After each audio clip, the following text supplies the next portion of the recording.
All right, folks, don't blink.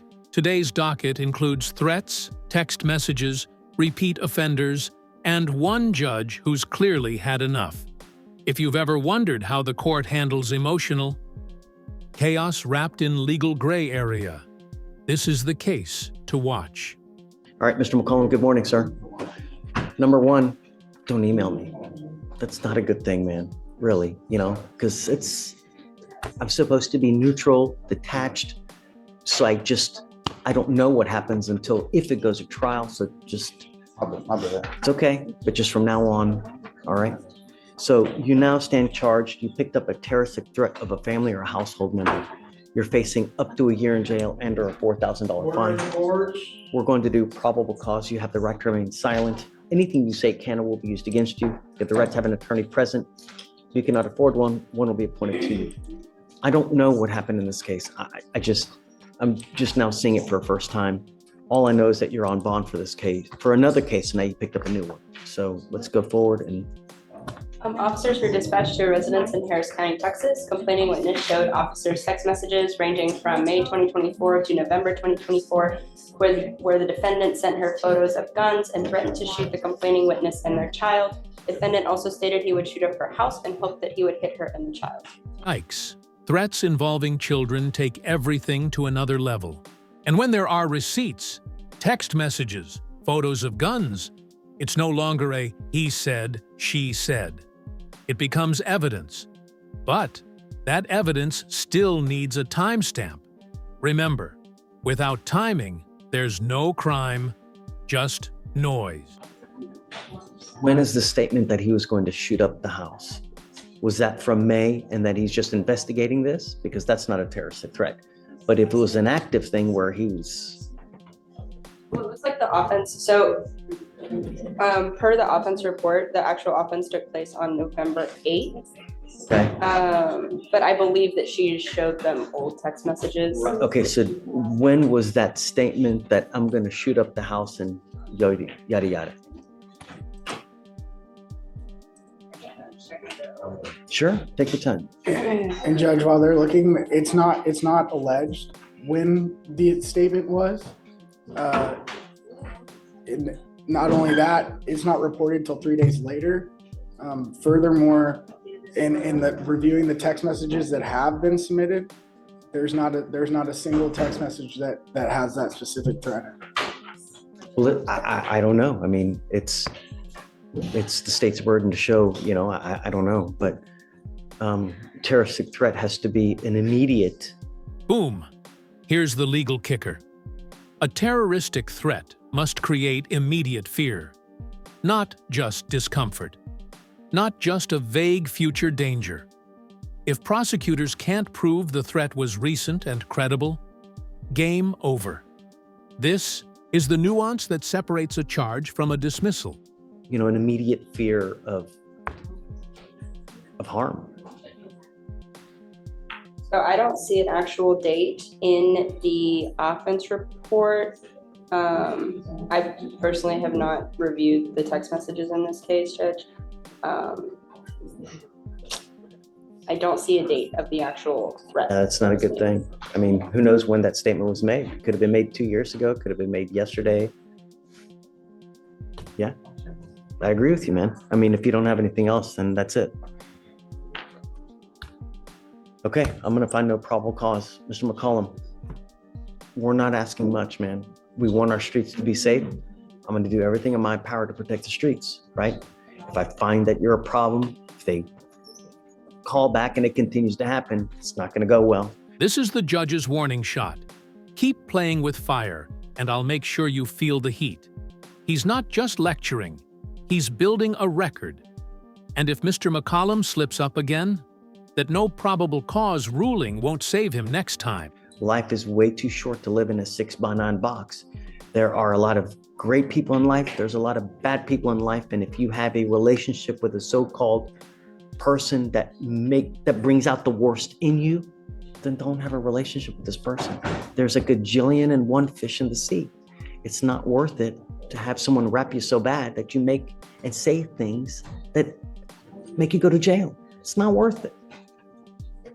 Do you understand? Now, don't have contact with this person because it's just not going to end well. All right. All right. So I'm going to continue bond. I'm not going to revoke your bond on this case now because I'm finding no probable cause, but just behave. It's not hard. Be nice. All right. Okay. Judge. For sure.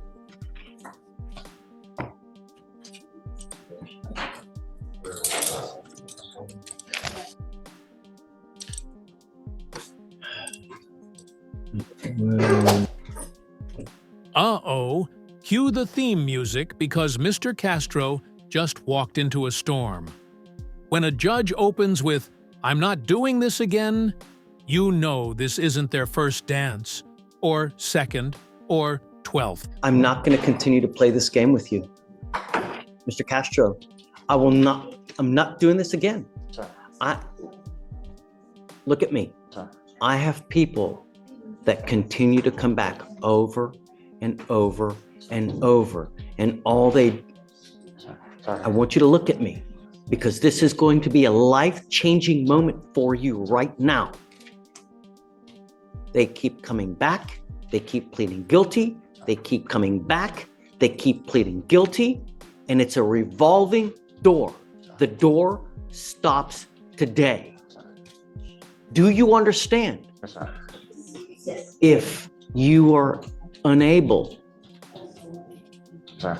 to not pick up cases, then we are going to delve deep next time as to why it continues to happen. If that means putting you in a rehab facility, in a dual diagnosis residential facility for figuring out mentally why these things keep happening, then so be it. The door stops today. Yes, sir. Yes, sir. Do you understand, Mr. Castro? I know you well. And in the last 2 to 3 years, we're working at least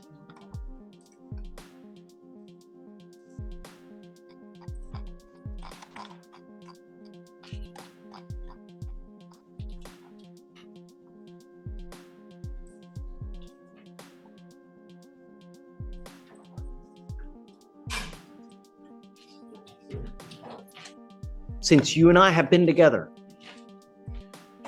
1, 2, 3, 4, 5, 6, 7, 8, 9,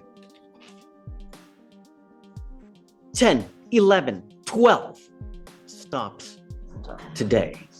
If you are unable to exercise self-control, 12 cases. Let that sink in. That's not just a bad streak. That's a criminal lifestyle. And here's the judge, spelling it out. If you can't control your behavior, the system will control it for you. Jail, rehab, court orders, whatever it takes. we are going to dance a lot together next time. Do you hear me? Yes, sir. Yes, sir. Hear me loud and hear me clear, Mr. Castro, because I'm not doing this again. Yes, sir. We will have issues next time. Do you understand? Yes, sir. I do. Yes. You now stand charged with theft. How many is this anyways?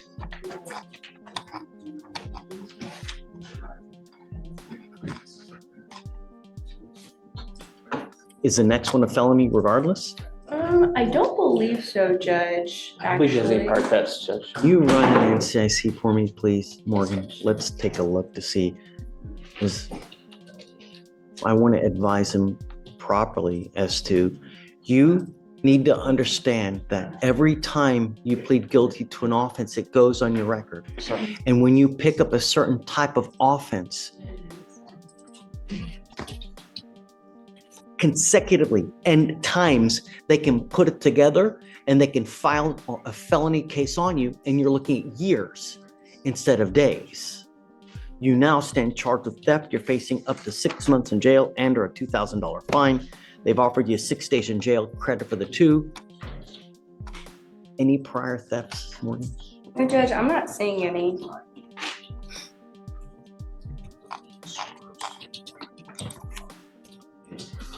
You're giving up a lot of rights by entering into this agreement. Yes, sir. You give up the right to a trial, right to compel witnesses to testify on your behalf, confront and cross-examine your accusers. If you're not a citizen, There are possible immigration consequences. You can be deported, excluded from the country, denied naturalization. You give up the right to appeal. Mr. Castro, Yes, sir. I want the best thing for you, but it continues to happen. So somehow we're not getting through to you. And we need to get through to you so that you understand it's not okay to continue to pick up criminal cases. And in the few short years you and I have been together, we're now working 12 cases. This is not acceptable. Judge is practically begging this guy to take a hard look in the mirror. This isn't about punishment anymore. It's about pattern recognition. At some point, you stop asking, why does this keep happening? And start asking, who's going to stop it? What do we need to do to get it to stop? Yes. That's, but yes, Shh.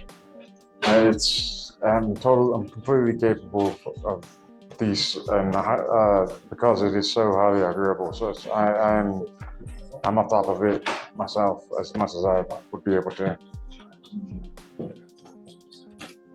This place, it is interestingly confusing, but yes.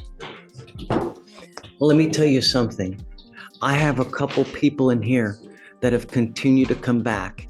And what we have done is now have them in facilities trying to figure out why they cannot stop picking up criminal cases. I'm telling you, I've got probably about 4 or 5 individuals that have kept with me.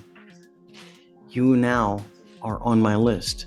So heed this warning. Yes. Do you understand, Mr. Castro? So, How do you plead to the offense of theft? Guilty or not guilty? guilty, sorry. And we'll find you guilty. I will sentence you to the agreement. Good luck to you, sir. All right, Josh.